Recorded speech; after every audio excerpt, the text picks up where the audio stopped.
Hello friends, मैं नीरज शुक्ला आपका हार्दिक स्वागत करता हूं अपने platform business group of commerce पे। हम लोग जैसा कि सिविलाइजेशन प्राइवेटाइजेशन और ग्लोबलाइजेशन जो चैप्टर देख रहे थे, इसी में आज हम लोग बात करेंगे ग्लोबलाइजेशन के निगेटिव ट्रेड्स को, निगेटिव एस्पेक्ट्स को हम लोग देखेंगे। हम लोगों ने पिछली वीडियो में पॉजिटिव एस्पेक्ट्स को देखा था। ठीक है, पॉजिटिव एस्पेक्ट मतलब कि ये जो हमें ग्लोबलाइजेशन अगर हम करते हैं तो हमें क्या क्या बेनिफिट होते हैं, इन चीज़ों के विषय में हमें जानकारी मिलती थी। और निगेटिव एस्पेक्ट में ये पता चलेगा कि जो अगर हम ग्लोबलाइजेशन करते हैं तो हमको क्या क्या प्रॉब्लम झेलने को मिलते हैं। ठीक है, पिछली वीडियो में हम लोगों ने इसके पॉजिटिव ट्रेड्स को देख लिया है। अगर आप लोग नहीं देखे हैं तो आप उसको देख लीजिए, तो और अच्छे तरीके से आपका कॉन्सेप्ट क्लियर होगा रिगार्डिंग द ग्लोबलाइजेशन। ठीक है, और आज हम लोग बात करेंगे निगेटिव की।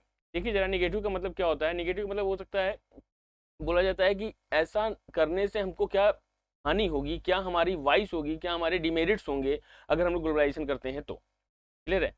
तो देखिए पहला क्या है, benefit of the globalization accrue more to the developed countries. अच्छा चलिए ठीक है, थोड़ा सा ग्लोबलाइजेशन के पहले मीनिंग बता दें, थोड़ा और अच्छे तरीके से आपको ये समझ में आएगा। ग्लोबलाइजेशन का मतलब क्या होता है कि अपनी बाउंड्री लाइन को छोड़ करके आउटसाइड द बाउंड्री लाइन अपने आप को कवर करना। मतलब क्या कि हम इंडिया की बाउंड्री लाइन को छोड़ करके हम कहाँ जाते हैं, दूसरे देश की बाउंड्री लाइन को। मतलब ये कि इंटीग्रेट करना वर्ल्ड इकोनॉमी को अपनी इकोनॉमी से। ठीक है, पुलिंग करना, एक तरीके से क्लबिंग करना वर्ल्ड इकोनॉमी को अपनी इकोनॉमी से। मतलब अब इससे होता क्या है, इसका पॉजिटिव इंपैक्ट हम लोगों ने देखा था, तो हम लोग को पता चला था कि भाई अगर हम लोग ग्लोबलाइजेशन में आते हैं तो हम लोग को क्या होता है कि हम लोग देखते हैं कि हमारी जो एडवांस टेक्नोलॉजी हमारी मिल जाती है, हम लोग greater access of the market कर सकते हैं। क्योंकि अब क्या होगा, हम अपनी ही टेरिटरी में काम नहीं कर रहे हैं, हम लोग क्या कर रहे हैं, दूसरे के देश में भी जा रहे हैं और वहां से भी हम चीज़ों को सीख करके आते हैं, न्यू टेक्नोलॉजी को जानते हैं और फिर हम अपने यहाँ अपने देश में, अपने इंडिया में प्रोडक्शन बहुत बढ़िया कर सकते हैं। ठीक है, मगर अब यही यहाँ पे निगेटिव एस्पेक्ट की बात है। तो निगेटिव एस्पेक्ट में क्या होता है भाई, इसमें आपको बोला जाता है,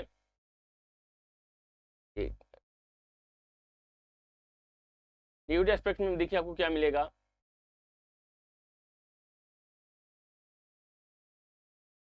benefit of the globalization accrue more to the develop countries. ध्यान दीजिएगा, ये जो आप लोगों को जो ग्लोबलाइजेशन देख रहे हैं, ये ज्यादातर बेनिफिट किसको होता है मालूम है, वो जो हमारे जो डेवलप्ड कंट्री हैं, जैसे अमेरिका वगैरह के लिए बहुत ही अच्छी चीजें हैं। ठीक है, चाइना वगैरह के लिए, रूस वगैरह के लिए बहुत अच्छी चीजें हैं। मगर इंडिया जैसे देशों के लिए ग्लोबलाइजेशन थोड़ी सी प्रॉब्लमेटिक है। बोलिए क्यों? क्योंकि यहाँ से जो रिसोर्सेज हैं इसको लोग ले जाते हैं बाहर और वहां से वो फिनिश प्रोडक्ट बना करके आप ही के देश में ये लोगों को बेचते हैं। ठीक है, वो भी महंगे दामों पे। क्यों? क्योंकि हमारे पास उतनी ज़्यादा अभी तरीके से रिसोर्सेज नहीं हो पाए, टेक्नोलॉजी नहीं हो पाई, जिसके कारण कि हम आज भी दूसरे देशों पे निर्भर हैं। ठीक है, तो ये पहली बात, ये पहला दिक्कत आती है कि accrue more to the develop country. ये सिर्फ डेवलप कंट्रीज के लिए ही अच्छा है, डेवलपिंग कंट्री के लिए और अंडर डेवलप के लिए ये ज्यादा बेनिफिटेड नहीं होता है। क्लियर है। फिर दूसरा देखिए क्या है, बोल रहा है globalization compromises the welfare and identify of people belongingness to poor countries. ध्यान दीजिएगा, ये क्या करता है, पुअर कंट्रीज के संग ये अपने आप को बिलोंग करता है। मतलब क्या कि कैसे हम चीजों को मेंटेन करते हैं, ये चीजें हम देखते हैं यहाँ पे। मतलब क्या कि वेलफेयर का मतलब क्या होता है कि कल्याण करना। ये ज्यादातर जो ये होता है, कंप्रोमाइज करता है welfare and identified of people belonging to the poor country. जो गरीब देश होते हैं उनसे रिलेटेड अगर जो बातें होती हैं, उनसे संग ये क्या करता है, कंप्रोमाइज करता है। कंप्रोमाइज इन द सेंस कि ठीक है आप इतना करिए, हम इतना करते हैं और बेनिफिट होगा। ये यहाँ पर ये कॉन्सेप्ट निकल करके आपको सामने देखने को मिलता है। फिर नेक्स्ट क्या है आपका, मार्केट ड्रिवन ग्लोबलाइजेशन।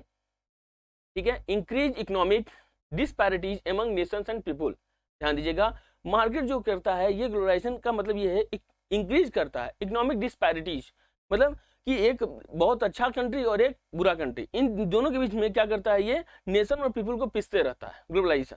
मतलब क्या कि खींच करके तो लाता है बहुत बढ़िया, बहुत अच्छी चीजें हम लोग को देता भी है, मगर ये इकोनॉमिक डिस्पैरिटीज दे देता है। मतलब क्या, वो ज्यादा बड़े हैं। ध्यान दीजिएगा, हम लोग को हमेशा प्रॉब्लम होती है कि हम लोग अपने से ऊपर वालों को देखते हैं तो हम लोग को प्रॉब्लम होती है, हम लोग अपने से नीचे वालों को देखते हैं तो हम लोग को खुशी मिलती है। ठीक है, इन द सेंस कि ये जो समस्या क्रिएट होता है ना, चाहे नेशन हो, चाहे राष्ट्र हो, चाहे ये कोई व्यक्ति के पर्सनल व्यक्ति की बात कर लें, ये दोनों के केस में एक ही बात हम लोग को बताता है कि हम लोग अगर दूसरे से अगर चीजों को देखते हैं तो डिस्पैरिटीज हमको मिलता है। पैरिटीज मतलब एक तरीके से बोला सकता है कि समान भाव, डिस्पैरिटी मतलब कि असमानता हम लोग को देखने को मिलती है। अब वही देख लीजिए, अगर हम अपने आप को अगर अमेरिका से कंपेयर करें, अगर हम इंडिया में है और अमेरिका से कंपेयर करें, तो देखिए वहां की जो लाइफ स्टाइल है और यहाँ की जो लाइफ स्टाइल है, दोनों में बहुत ज्यादा जमीन आसमान का अंतर है। ठीक है, वहां पे चीजें आप देखिए, बहुत सारे लोग ऐसे हैं जो कि इनके पास सारी जरूरत की चीजें हैं, विद्यमान है, मतलब उनके पास एग्जिस्टेंस में है, मगर मालूम है किस पे, लोन पे। और हमारे यहाँ इंडिया का जो कल्चर है वो क्या है कि हम लोग जनरली चीजों को लेना चाहते हैं किसमें, बोला वन टाइम पेमेंट करके।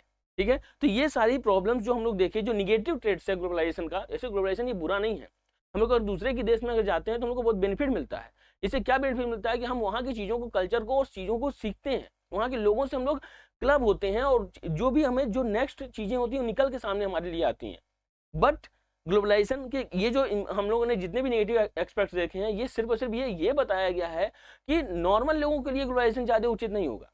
सिर्फ और सिर्फ ये उन लोगों के लिए ज़्यादा बेनिफिट है, उन कंट्रीज के लिए ज़्यादा बेनिफिटेड है जो कि बहुत ज़्यादा क्या है, अपने आप को डेवलप्ड घोषित करती हैं और अपने आप को वैसा मानती हैं। ठीक है, उम्मीद करते हैं आपको नेगेटिव एस्पेक्ट्स जो हैं ग्लोबलाइजेशन के समझ में आए होंगे। ठीक है, अगर आप हमारे चैनल पर नए हैं तो चैनल को सब्सक्राइब कर दीजिए ताकि न्यू नोटिफिकेशन आपको तुरंत मिल सके। ठीक है, मिलते हैं नेक्स्ट वीडियो में।